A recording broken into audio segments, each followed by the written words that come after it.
So today I want to talk about my experience playing in a music festival. I can go a mile a minute. I told you to get out of my way. Hey, what's up everybody? It's Matt Steinfeld, and today I want to talk about my experience playing in a music festival for the first time. And I guess I could just start. We could just get right into it. I played at a festival in Lithuania called the Visaginas Music Festival, Country Festival. And if you know anything about Eastern Europe, you know, there's not really that much of a demand for country music.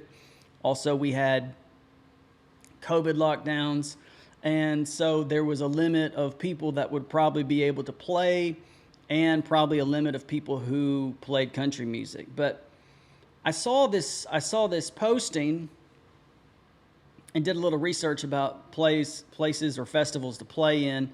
And this came up, and I just happened to reach out to the person, and the person who happened to be running the social accounts was the person who founded the festival and was actually the person responsible for hiring the talent.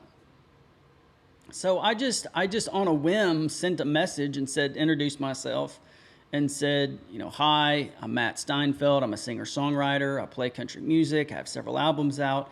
And the response was favorable, and they asked for links to my music, and the person liked the music. And so a lot of the people that played in the festival played cover songs or were cover bands of maybe one particular band.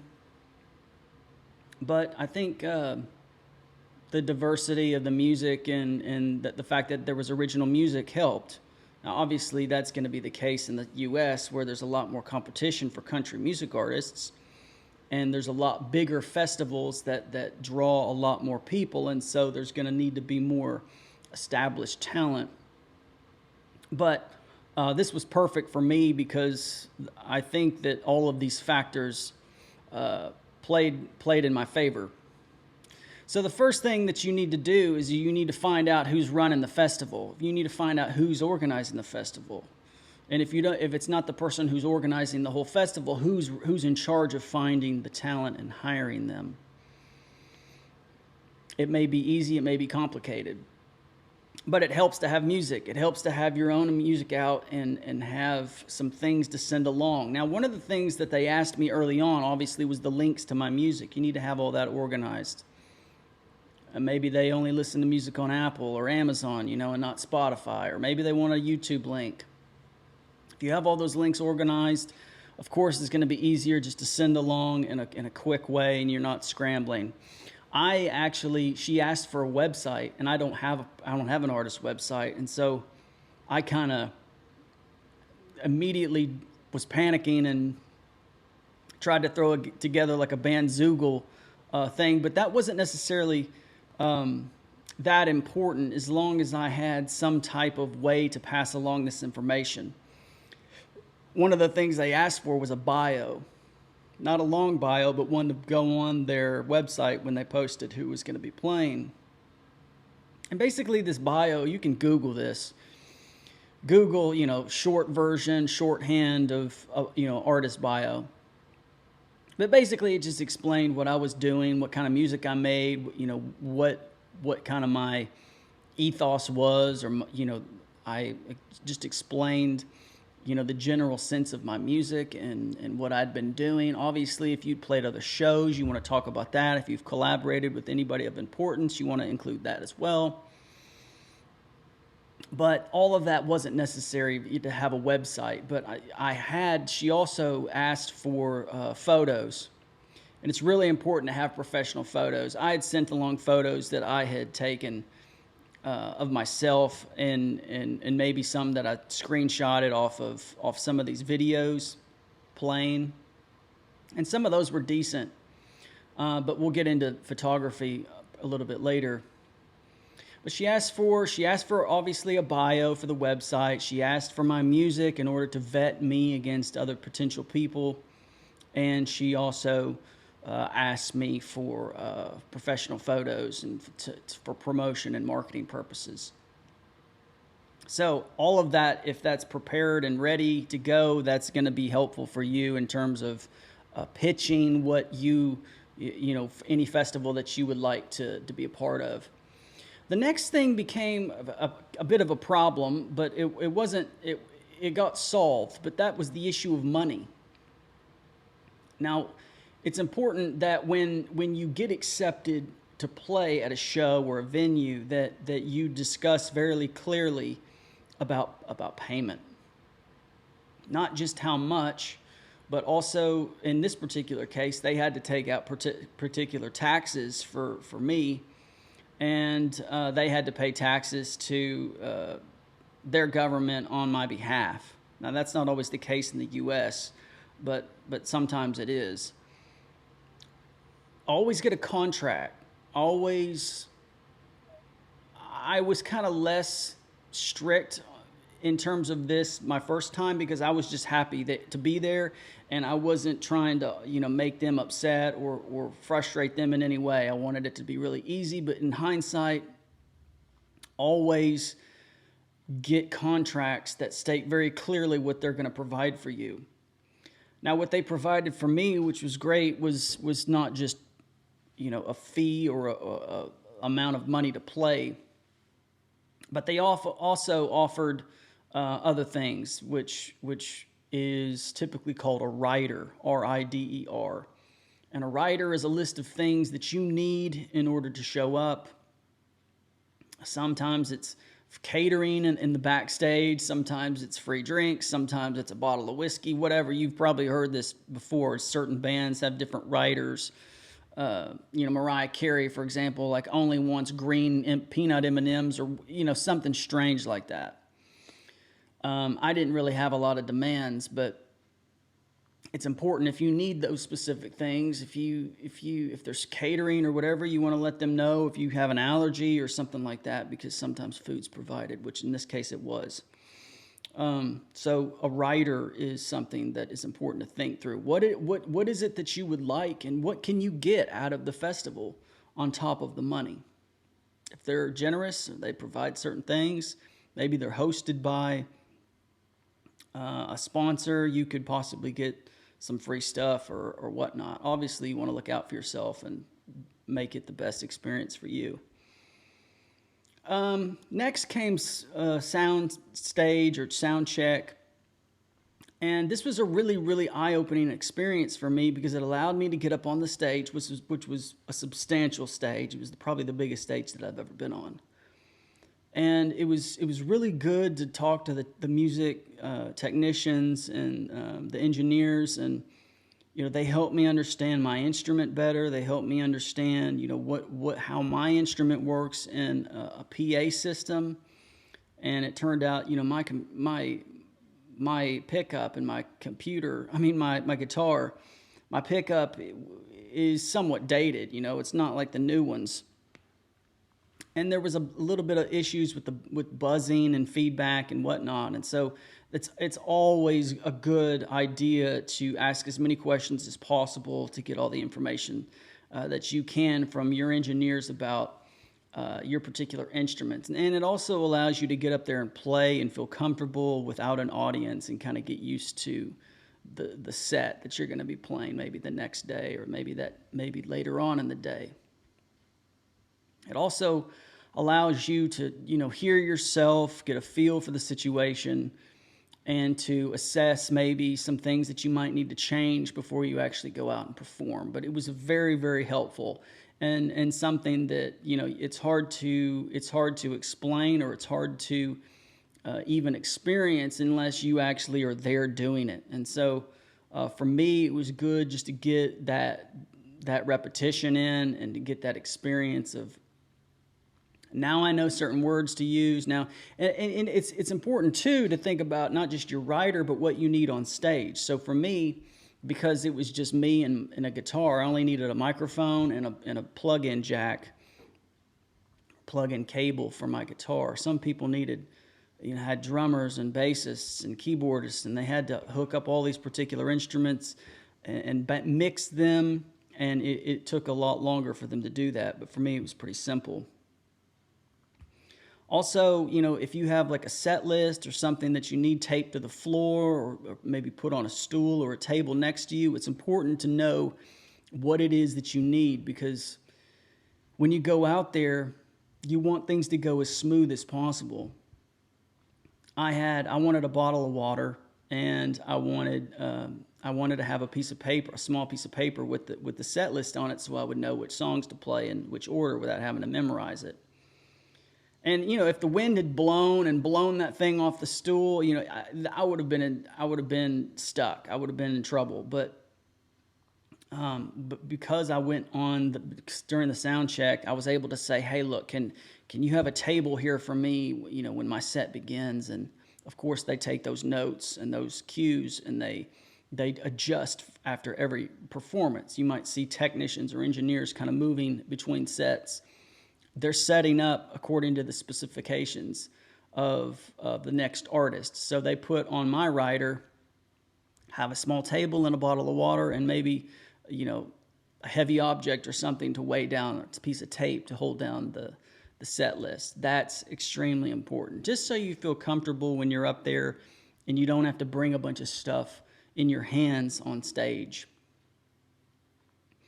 Next came the performance. The performance, obviously, you've heard maybe stories of people who have given performances live and they're not used to it, or maybe it's usually people that kind of burst into stardom and they don't have any practice, but they play maybe at a festival in front of a bunch of people, and it usually goes bad.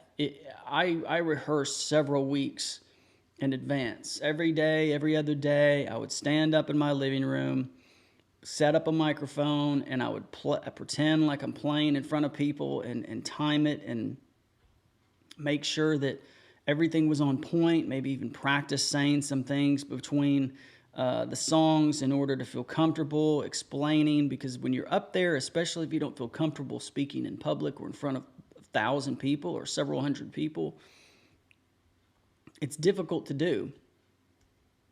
This isn't going to take away the nervousness or the maybe the jitters of being in front of people for the first time, but if you are prepared and you're used to playing through your set, it's going to help you play the best that you can. If you prepare, you don't have to worry when you go up on the stage to perform, because you feel comfortable, you feel prepared, you feel like you know the songs and the lyrics, especially if you're playing an instrument. One of the things that I didn't get to do as much, and there was a language barrier, of course, but also a cultural barrier, is that I didn't get a lot of time to rub shoulders with other artists, and that would have been good. It's especially if the festival's local in your own town, or if it's nearby, it's good to meet local artists. It's good to talk to them. It's good to get their experiences and to hear their stories and to maybe even get their advice.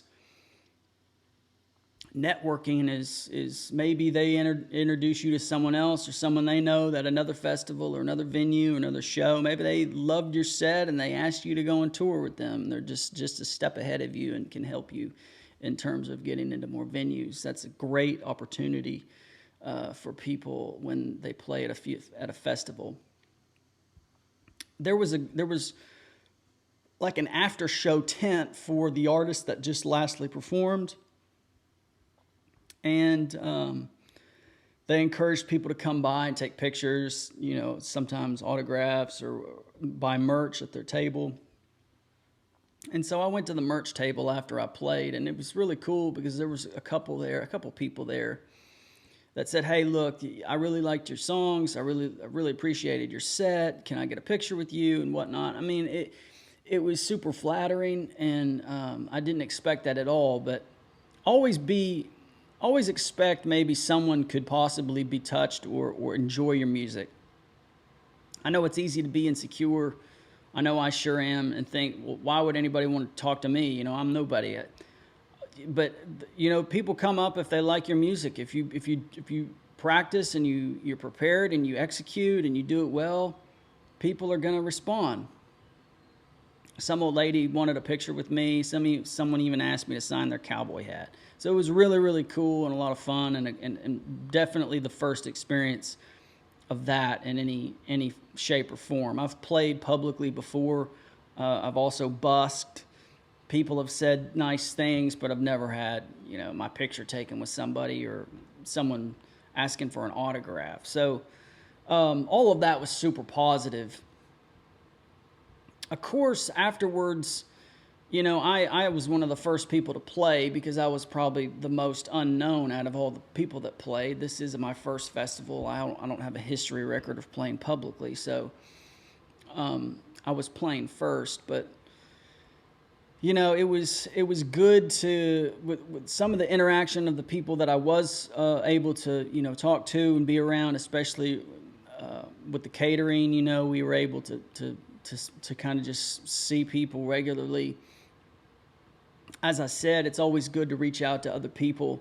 There's always going to be hiccups. There's always going to be issues. Maybe you forget a line in your show. Maybe maybe you have an instrument issue. Have all that stuff as prepared as possible. Have a extra set of strings. Have an extra set of this or that.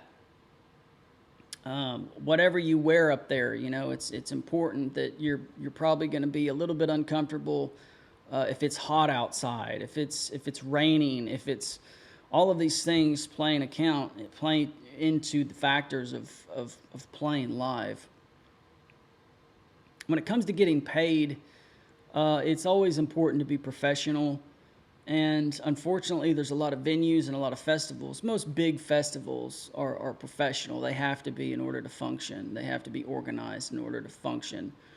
But a lot of venues aren't professional. A lot of people don't pay on time, and always have that stuff clearly indicated how you're going to get paid. Is it going to be a direct transfer? Is it going to be in cash? Is it going to be that day after you play? Is it going to be before you play? All these things. Some of the bands that played, you know, got their plane tickets and whatnot. If they were coming out of the country, they got those plane tickets paid for and their hotels and whatnot. I got my hotel paid for, but I only needed to rent a car to drive, so they paid for that. All of these things are important. I would say the biggest thing is just to be prepared. If you know your songs and you're used to playing them, maybe not in front of people, but if you're so used to playing your songs in your living room that you feel like you can just play them without thinking about the lyrics or the music, that's wonderful. That's a big step ahead of most people when they're starting out. And lastly, I would just say have fun, enjoy it, take in the moment. It was such a good experience, just all of these things, especially sound check, getting used to hearing, you know, people talking while I was playing. You know, the festival's loud. There's vendors. There's people drinking. There's people dancing. It's super loud. Even I could hear the sound guys kind of talking and doing their stuff, and maybe they weren't even aware of how loud they were because the festival was loud, but I could hear them very, very clearly. All of these things are going to be a distraction. So that's another thing, is just be prepared to be distracted. And there's really no way to know how distracted you'll be until you get up there and do it. And it's kind of weird because while I was up there, even though I was thinking about the music and playing, I was also thinking about the sound and the noise and the people around me. And it was kind of disorienting. And for a couple moments, it was like I was thinking about things while I was playing. And it's kind of weird how if you practice enough and you're just playing your songs, sometimes you can kind of zone out, and sometimes that doesn't lead to good things. One more thing that I think is really important too is when they asked me to send in professional photos for marketing, I didn't necessarily have them because I'd never hired a photographer. But while I was at the festival playing, there was several photographers that I was able to get pictures from, and now I have dozens and dozens of awesome pictures of me playing on a big stage, and it was all free. It was all free because the people there were generous and nice and allowed me to play, and they had videographers and photographers that freely gave me some pictures. And so that was a big, big help. That was a big, big help for me, and something that you can benefit from if you play live, whether that's at a venue or a festival. If you have any questions, please put those in the comments. I'd love to answer any questions that you have. overall, it was a great experience. Yes, I made mistakes. Yes, I did things that I'll do differently next time. I'll probably say a little bit less. I'll probably have a little bit more planned out things to say between songs. I probably won't describe songs as much as I did. I'll just let them, speak for themselves. I'd practice probably more and just get used to a cleaner set and have, just a lot of those nerves out of the way. I was very nervous going in. But now that I've done it, I feel a lot more confident. And I know that I can do it if I improve, and I can do it well if I get better. So overall, I would encourage you, if you can, try to play at a festival. Play at as many venues as you can. Get used to playing publicly. It will only help your music career. And I'll be looking forward to doing that again sometime in the near future where that's available. So thank you so much for listening. I really appreciate you following the channel. If you want to subscribe, please do so. Be sure to leave your comments at the bottom. And as always, thank you. We'll see you again next time. All the way up on the music dial over the